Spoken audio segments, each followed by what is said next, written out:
fantastic finishes and fantastic teams in the Great Buckeye State this year. And the Battling Bishops from Ohio Wesleyan are back again this fall. They shell-shocked Kenyon in the NCAC final, so they're in for an NCAA record 43rd time and the 41st time under head coach Jay Martin. OU has Penn State Harrisburg.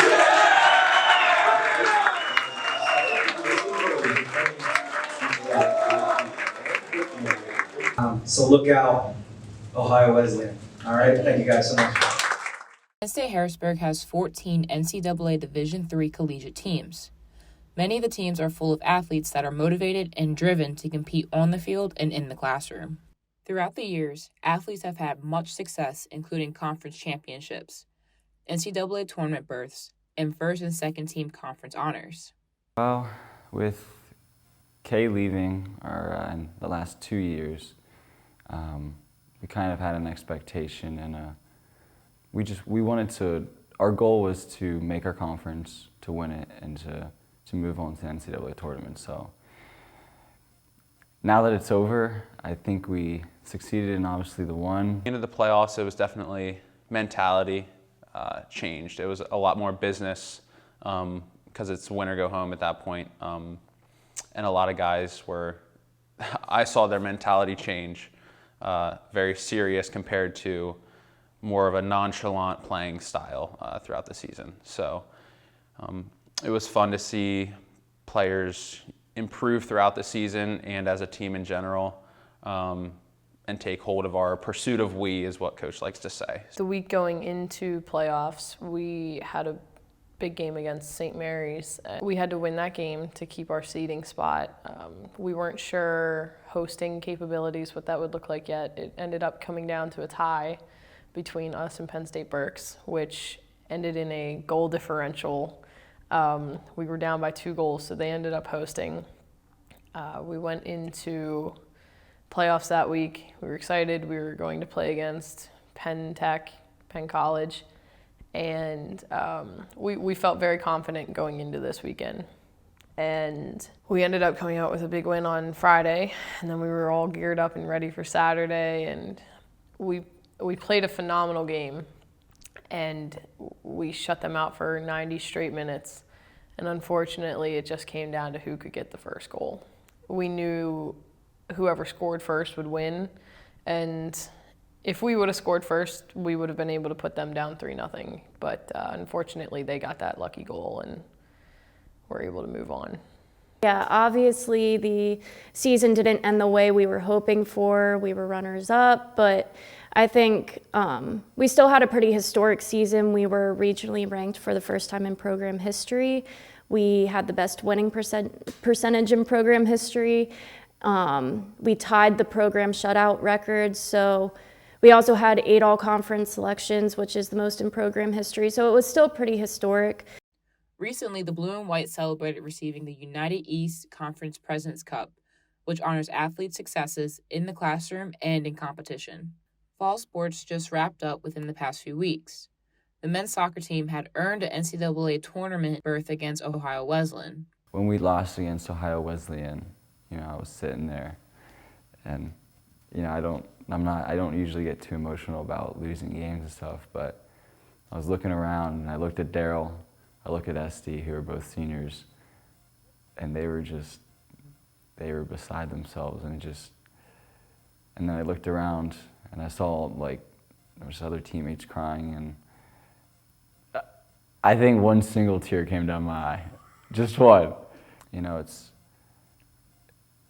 It's something maybe, like I said, it hasn't hit yet, but I think next year when I see them playing, it's gonna, the memories are gonna hit, and I have the opportunity to play again.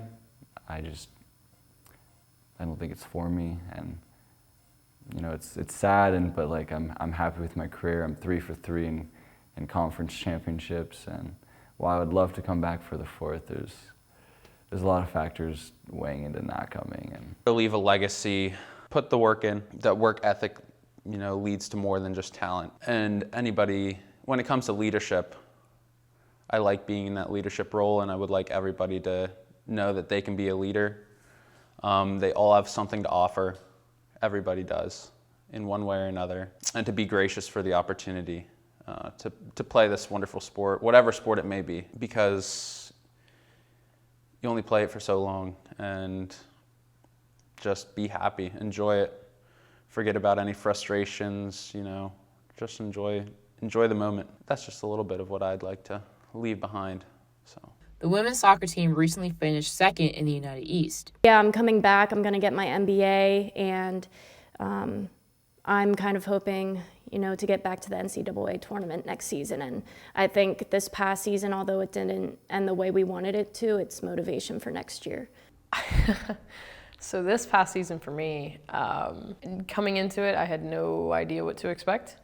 You know, we come off of winning last year, so pressure was high. All the eyes were on us, which it's a fun place to be at. Like, having all eyes on you is fun, but it's hard.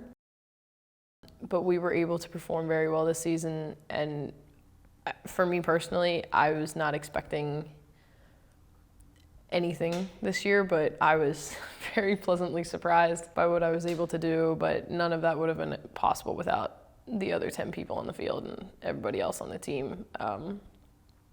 It's not a one-person game, so I have to credit everything to not only the team, but my parents and family members and professors and coaches, and I owe a lot of what I was able to do this season all to them.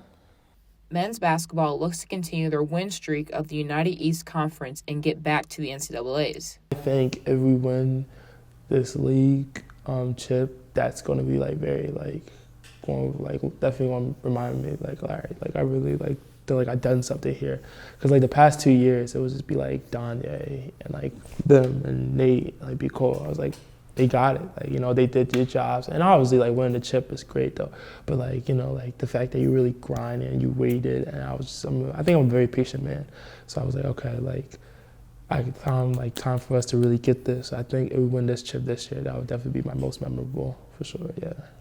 Conference games coming up, I would say.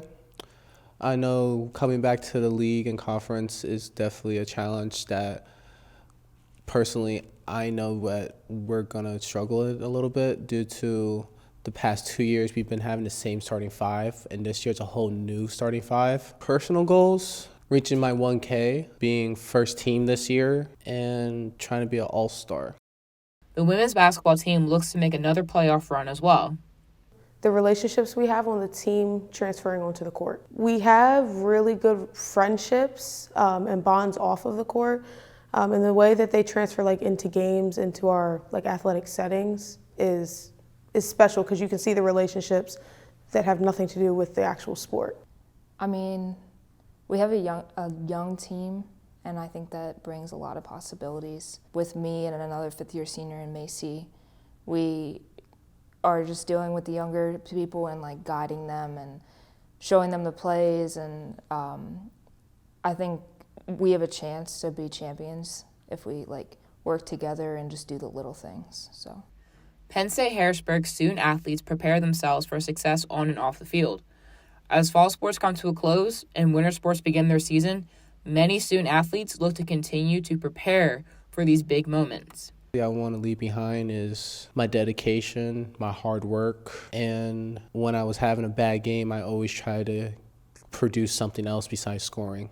I think what it means to play basketball at first was just to unleash all my emotions on the court, or whatever I'm going through. Basketball is my therapy. You see all IG and TikToks oh, basketball is therapy and stuff like that. I mean, that's great and all, but you still have to deal with those problems once you're done off the court. I see basketball as true beauty if you really work at it. It is just if you really appreciate all the aspect of it, the passing, the scoring, and just not think it over so much about it, because I think I'm an overthinker as well on and off the court. I think that it's just true beauty, and once you do your time in it, it'll give right back to you. I'm not a first-generation college student, but following the path that my dad set forward. He got his master's as well, and he almost has his doctorate. So just being able to say that after 3 major changes, I found the one. I've been very motivated along the way, And I really, just being confident in that, knowing that I've gotten the degrees that I both wanted and deserved, it's going to be huge. Having 2 degrees will be huge for me. It's beyond basketball for me. Like, I am a person that plays basketball. I'm not like defined by basketball. Like through that, like with relationships, working with the sports information department, being the SAUC chair, like it's so much more beyond basketball. I feel like it's more relationship-wise. Shout out to Kobe. Yeah, shout out to Chris. That's the game. That's the game right there. Shout out to Rob. He's from Poland, certified. Yeah, he is KOP. He's a certified bucket getter. Watch out. I'm 44. 12-12. Oh yeah, shout out to 12-12. My next tat right here. I love tattoos, but we'll get into that later. Yeah.